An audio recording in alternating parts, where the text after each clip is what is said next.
Number 1. Catwalk.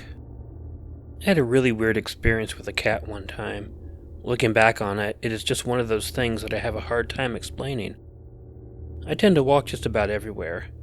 I have a car, but for health reasons, I think it is important for me to go out and get some exercise.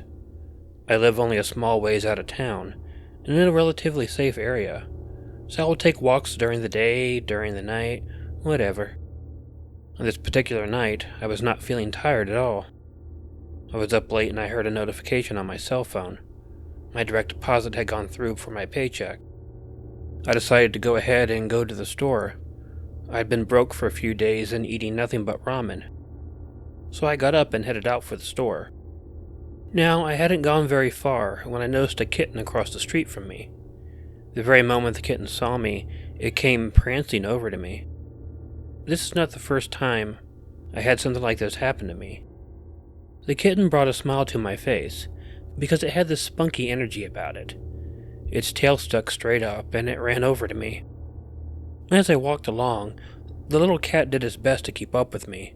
It's always funny to think about those 4 little legs moving so fast in an attempt to keep pace with me. Normally when a similar thing happens, the cat following me does not do it for very long. I might get down the street with my companion before something new catches its eye and it goes off. But this time the kitten kept following me.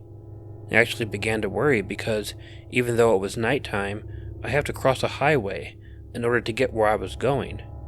If the kitten decided to leave me near the highway, then I would have to be worried about it getting hit by a car. I tried several things to get the kitten to quit following me. I tried to distract it. I tried to throw something and see if it would chase it. When all else failed, although it broke my heart to do it, I tried yelling at it. I figured if I was mean to it, it would run off. I would feel bad about it, but at least it might keep him away from the highway and alive. However, not even yelling at the kitten seemed to work. The poor little thing was determined that it was not going to leave me, no matter what. So the kitten stuck with me all the way down to the store. I opened the door and went in, convinced that when I was done shopping, the kitten would finally move on to someone or something else. However, I was proven wrong when I came out of the store and noticed it sitting right by the door. It was like the cat was waiting for me. I was amused, but also in a way relieved. If the kitten would follow me all the way back home, I could give it some food, and I would also know that it would be safe away from the highway. Just like before, the kitten just followed me again. I went all the way from the store, down the highway, across the highway, and right back into my neighborhood. The whole time, the kitten stayed with me. As before, its tail sticking straight up in the air, and those 4 tiny legs moving as fast as they could. When I got home, I was about to go inside. The kitten began meowing at me. I wasn't sure what for. I tried to let it know that I would only be a moment. I was going to go grab it some tuna for sticking with me through the entire walk. Also because I thought that by feeding it, the kitten would remain by me and not go back to the highway. But the kitten seemed distressed, something that I hadn't noticed before. For the first time since I had seen it, I reached down to pick up the kitten. While I was petting it, suddenly, my living room light turned on. I froze and almost dropped the kitten. I lived alone. There was no reason my living room light should turn on.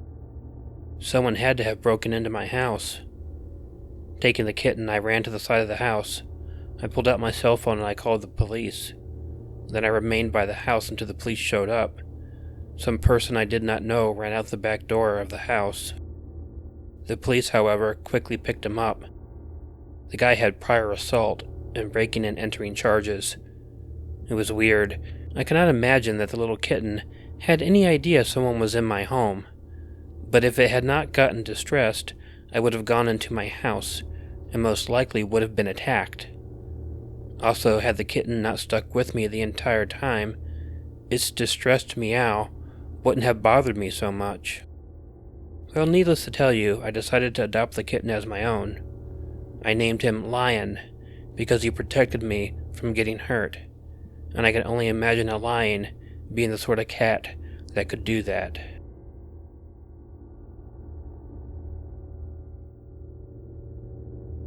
Number 2. Gifts.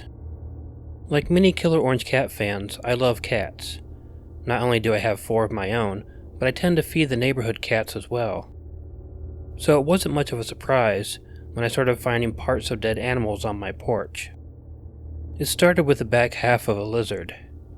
I found it when leaving for work in the morning, and while there was initially shock at seeing this half lizard on my porch, I knew right away that one of my feline friends had left it as a gift.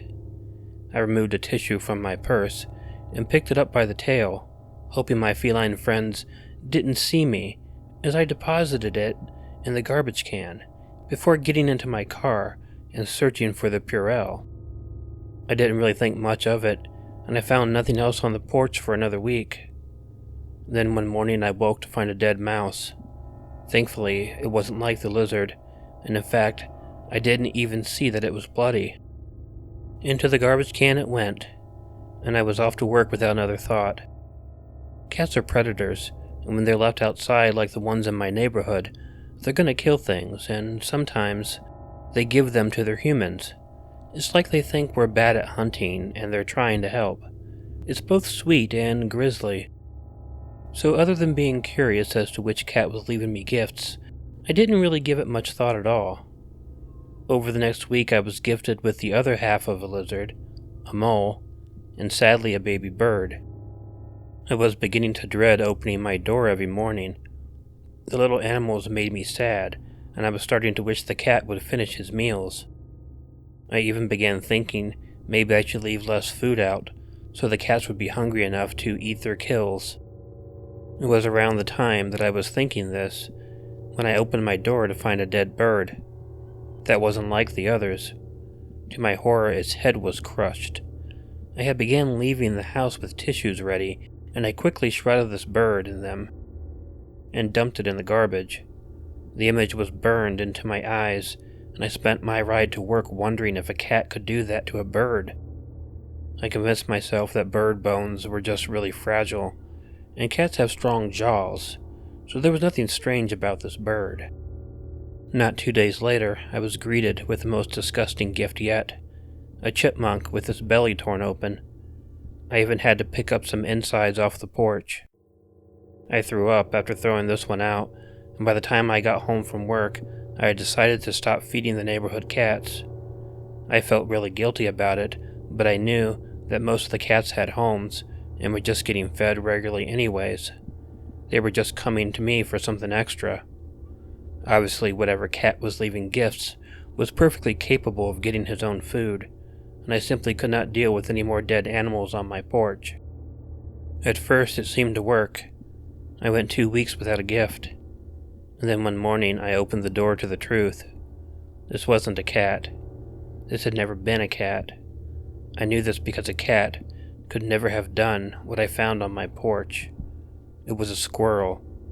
A dead squirrel. I knew this because the tail had been left intact. That cute, fluffy tail. Had it not been for that, I wouldn't have known what this strange lump of meat was, because there was no hint of fur or skin left on the animal. It hadn't been chewed on. It hadn't been gutted. It was just skinned, and the skin was gone. I shut the door and called the police. I told them about all the animals and having assumed it was a cat. They confirmed it was definitely no animal that left the squirrel. I don't know if the person doing this saw the police, or if the squirrel was intended as their final message, but it's been 6 weeks, and I've not opened my door to another gift. Thinking back over the different animals that had been on my porch and the state of their poor little bodies, I just can't understand what kind of human being could not only do this, but then leave it on someone's porch, intending to freak them out. Just why? Why?